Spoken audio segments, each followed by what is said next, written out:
at aalamin pa namin kung talaga may kasabot siya. O, edi sir, ibig sabihin, hindi na ako umalis na. Uy, ano ka pa Kailangan ako, dito? ha? Sir, nagsasampa pa rin po kami ng kaso. Para hindi na po nila ito magawa sa ibang tao. Naiintindihan ko, desperado kayong mahanap ang kapatid mo. Pero meron din naman kasi mga taong desperado sa buhay.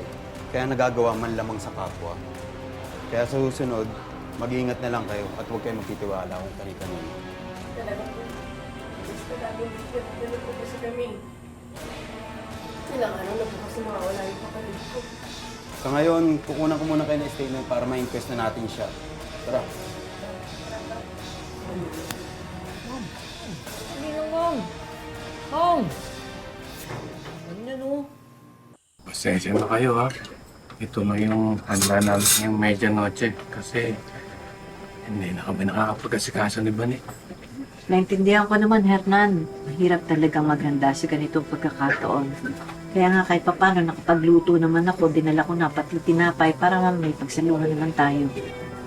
Salamat, Alma. Napakabait mo talaga. Naisip ko lang kasi si Neneng. Paano kaya siya nagpasko? Tapos ngayon darating na bagong taon. Paano kaya siya? Sigurado ako, takot na takot yun. Tatay Hernan, huwag po kayo mag-isip ng masama. Matapang at madiskarte po si Ate Neneng. Sigurado po gumagawa po siya ng paraan para makauwi sa inyo.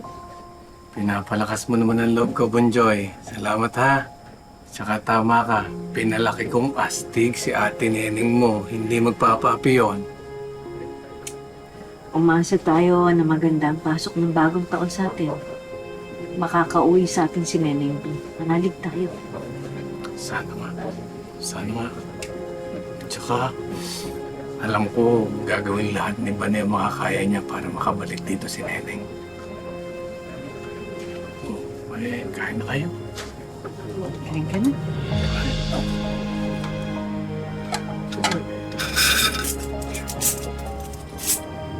Ito ko yan.